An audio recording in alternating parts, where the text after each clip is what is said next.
Time to pull up a chair. We've got another great story for you today in the rLounge.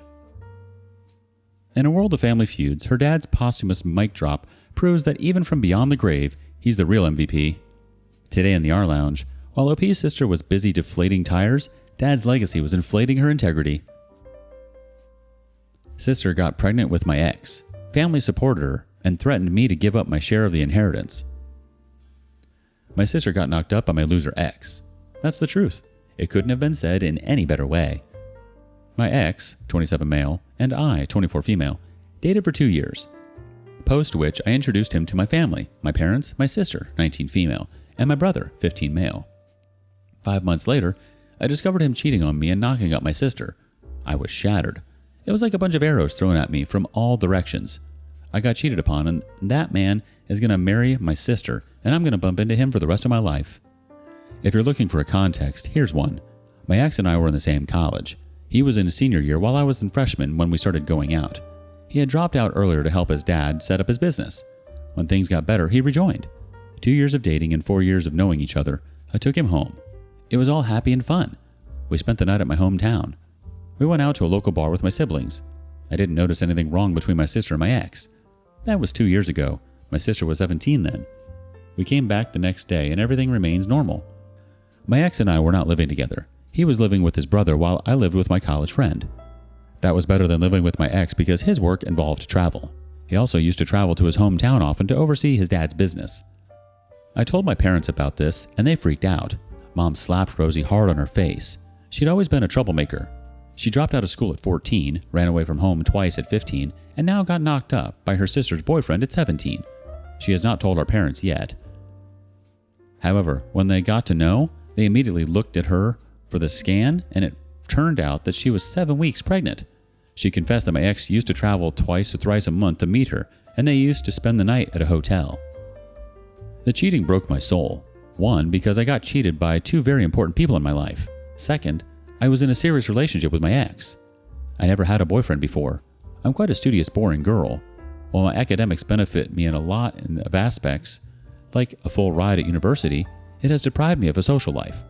While I was still processing my heartbreak, my mom told me they were planning a wedding for my sister and my ex. This was another blow to me. I yelled at her that she was still supporting her. She said no matter what, they're not going to abandon her in this condition, and they would be doing everything to cover up her mess.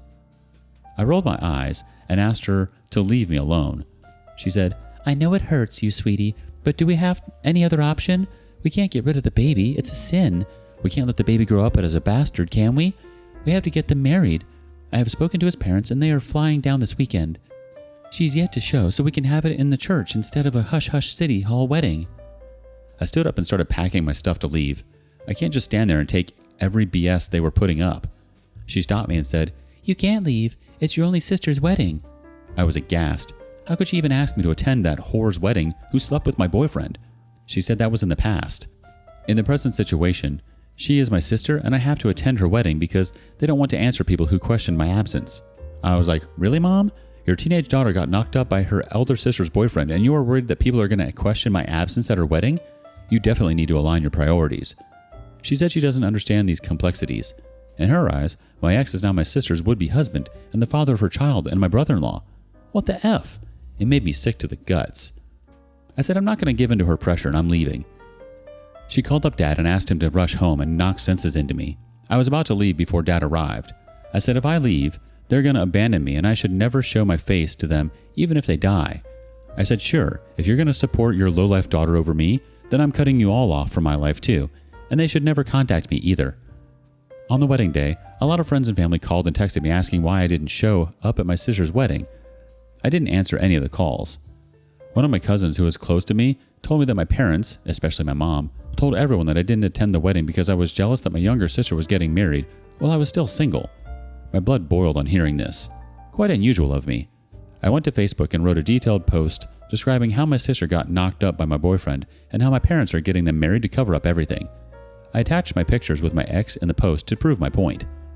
My phone blew up after that. My parents sent me threatening messages to take down the post. I took it down, but after a week. They said I brought shame to their house. To cover one lie, they said another lie that I made a false allegation out of jealousy because my ex found my sister more attractive and fell in love with her. Could you imagine the level of toxicity? I swore to never see their effing face again in life. That was 2 years ago, and since then I'm no contact with them. I'm in touch with my brother, though. He contacted me after that and said sorry for not standing up for me. I told him it was fine. He was 13 then. He told me that my parents had put a fancy wedding for my sister from their savings. They had even helped them settle down in the adjacent block. Mom babysits for her son while she roams about with her friends. Yesterday, my brother called me out of the blue. I was in a meeting, but I rushed out to take it. We talk over chats and hardly on calls, so this has to be urgent. He told me Dad passed away. I was distraught. I hung up the call and took the first flight to my hometown. I came here, but I don't know where to go. My mom had asked everyone not to inform me because I didn't deserve to attend his last rites. She was still holding up the grudge against me. I checked into a hotel because obviously I could not go home to my cruel mother. My brother told me that the funeral date was yet to be decided, but it was mostly tomorrow or the day after. I haven't told anyone that I am here. I don't know if I should visit my house or not. I mean, my family is still bitter about me. Given my situation, what do you guys suggest? Nothing says family values like sweeping scandal under the rug faster than a cheetah on Red Bull. And then there's your mom playing the part of the drama queen, casting you as the villain in her little soap opera fantasy. I mean, seriously, accusing you of jealousy? That's like blaming a firefighter for starting the fire. But hey, kudos to you for dropping that truth bomb on Facebook. Sometimes you gotta fight toxic with toxic, am I right? And as for your parents' threats, well, it sounds like they're more worried about their precious reputation than actually facing the truth. Now about your dad passing away, that's a tough one. On one hand, you probably want to pay your respects and say your final goodbyes. On the other hand, walking back into that viper's nest of a household might not be the healthiest move for your sanity. But hey, you've got your brother on your side, and that's something. Maybe you two can stick together and weather the storm. One dysfunctional family a moment at a time. As for visiting your house, well, let's just say if you do, bring a hazmat suit for all the toxic vibes floating around. But hey, you do you. Just remember, sometimes the best revenge is living well, far away from all that craziness. Update 1. Thanks for all the support. I felt so relieved to talk to you guys on DM. Some of you commented that I was scared that my family would gang up against me, and that's why I was not going. Well, you guys are right. I was apprehensive that they would knock me out. I cannot fight them if they gang up, and obviously, I don't want to put a fight in front of my father's dead body. Somehow, I mustered the courage and told my brother that I was in town. He insisted that I attend the funeral and that he would be there for me if something of that sort happened. I said thanks for the protection, but I think I can manage. I didn't do any wrong that I need to hide. So, I showed up at the funeral. My brother was waiting for me. We hugged each other and cried. My mother and sister gave me looks. My sister yelled at my brother, why did he call me? He yelled back that he was all of us dad and I had the right to attend the funeral. Their point was that if I had sworn to cut them off from my life, then I shouldn't be allowed to attend his funeral. My sister almost chased me out, but my uncle and my brother stood up for me. I saw my ex standing in the corner, holding his son and watching the drama. My dad might not be the best person out there, yet he was my dad, and watching him lifeless was the most emotional moment of my life. I broke down, but no one except my brother was there to console me. I was about to leave after the funeral when my dad's lawyer told me to visit his office the next day for the will reading. I said I'm not interested. Given the past relationship with my family, I wasn't hoping for any good from his will. He said my dad left me a letter, which got me curious, and I decided to stay. The next day, I showed up at the attorney's office with my brother. My mother came charging at me that why was I here and asked me to leave. They called me names and that I was just here for Dad's money. I said I didn't need the money. Dad had left me a letter. I was there to collect it. They can keep the money. Mom said she knew what was in that letter. He wanted to tell you that he was disowning you. He hated you for shaming the family publicly. I cursed myself for showing up just to get humiliated. Thankfully, the attorney came and relieved me of their taunts. He started reading the will, which Dad had modified last year. The house in which they lived was always in Mom's name, so she gets to keep it. His savings and insurance money goes to Mom for her survival and the house for retirement. Besides that, he had invested in a trust fund and divided it between 3 of us. He also mentioned the reason behind the division. My sister's son gets 10%. My sister gets 20% because he funded her wedding and paid for their house lease. My brother gets 30% for his university. The remaining 40% comes to me. That was a shocker for everyone, including me. The reason he mentioned was he didn't fund my education. I got a complete scholarship from university. After I got the job, I helped him pay the house mortgage for over 2 years. My sister flipped out that I got double her share. Though my father mentioned the reasons very clearly, she said it was unfair. She repeatedly asked the lawyer if it was the updated one because Dad wanted to disown me. The lawyer said that Dad had left a letter for me which he wanted him to read in front of everyone. The letter read Dad was really proud of me that I was able to make such a good career for myself and that he never had to worry about me. He said he was sorry for not standing up for me and giving in to Mom's pressure and manipulation. He mentioned a few other moments of my childhood and growing up that he cherished. He asked me to take care of my brother. He said he wished to post this letter himself, but he didn't know my address. He hopes to talk to me before I get to read this letter, and he tells me everything in person. I have read that letter at least 100 times after that day, and it still makes me tear up as I write this. My sister and ex left the room midway when the letter was read. My mom remained there and cried.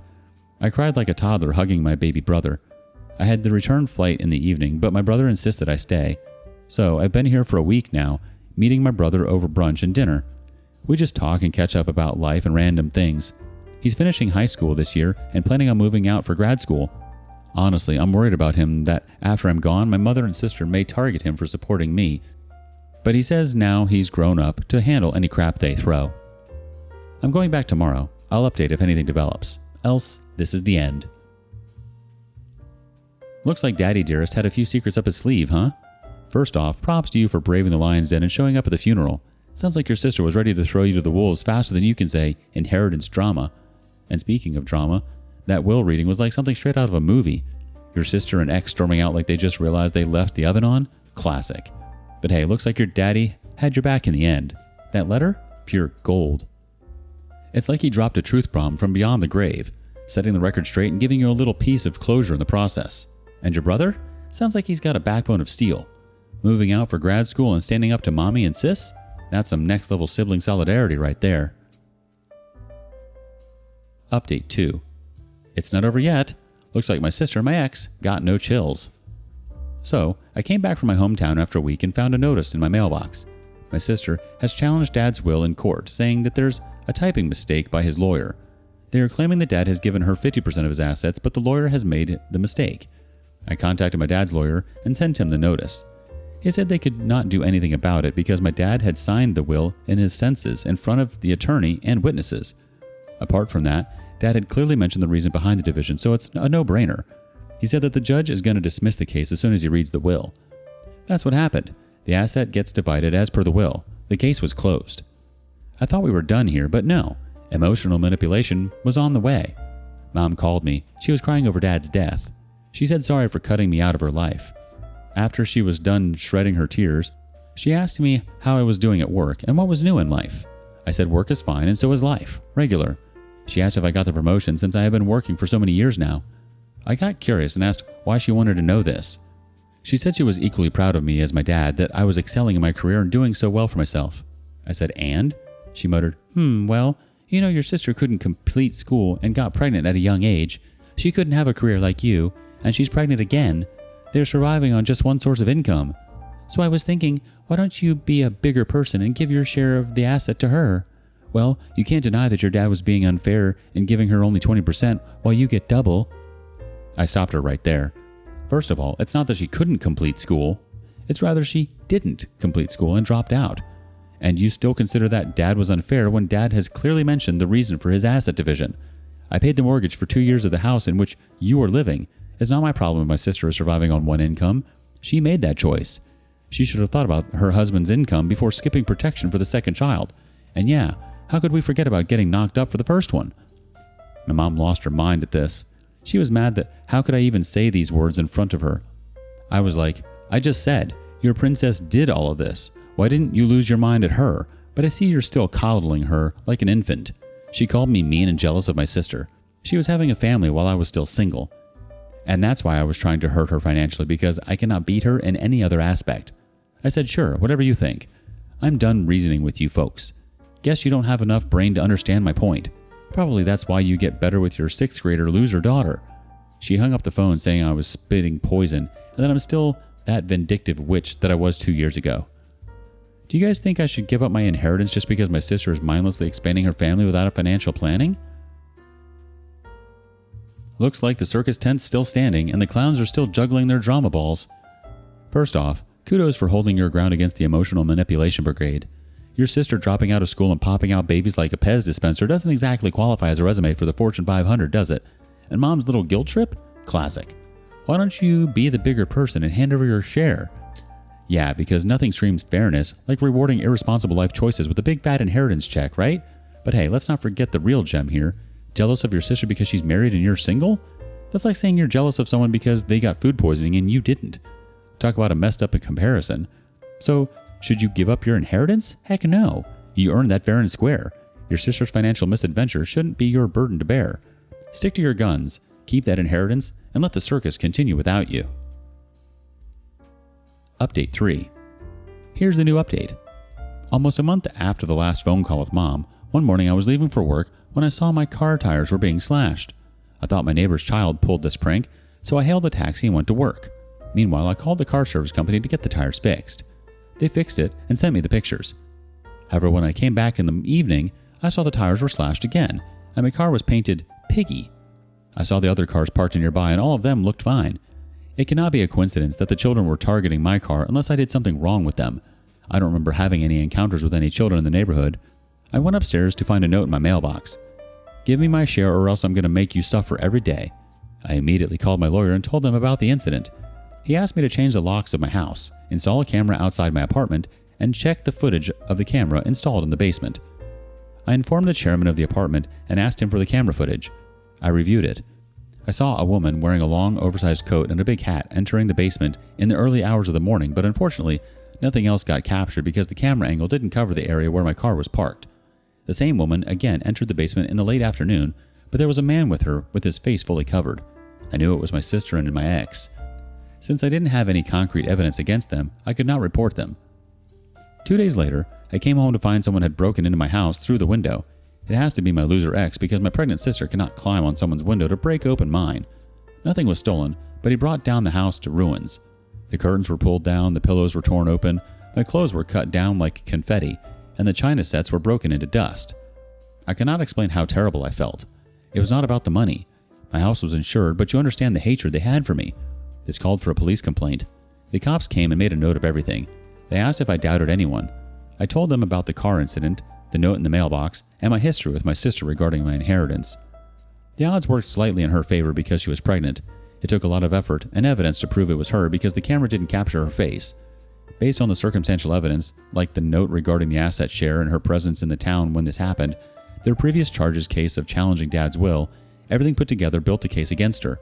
However, the cops let her go with paying the fine and threatened her not to bother me again. She confessed that she was the one who did everything and not her husband. She did it because she was envious of me regarding Dad's unequal division of assets, and besides all that, she was hormonal, so she couldn't control her rage. She had to assure the cops in writing that she would never bother me again. I accepted it because I'm tired of all this. I don't have just this one thing in life. I have a career. I have a life. But I threatened that if this repeated, I'm going to go nuclear on her. My brother told me that he heard Mom talking to my sister and telling her that she was smart in taking everything on herself because her husband would have incurred a heftier fine and maybe some prison time, who knows. I can't believe they would do this to me. It hurts to think that I never did anything wrong to them, yet I'm getting this kind of treatment. Makes me wonder if there really is any karma. If yes, then how do these kind of people are able to escape that? Yikes. Nothing says justice served like a stern warning and a gentle tap on the wrist. As for karma, well, who knows? Maybe it's just taking a smoke break, sipping a cocktail on a beach somewhere, waiting for the right moment to come crashing down like a cosmic wrecking ball. In the meantime, keep your locks changed, your camera rolling, and your sense of humor intact.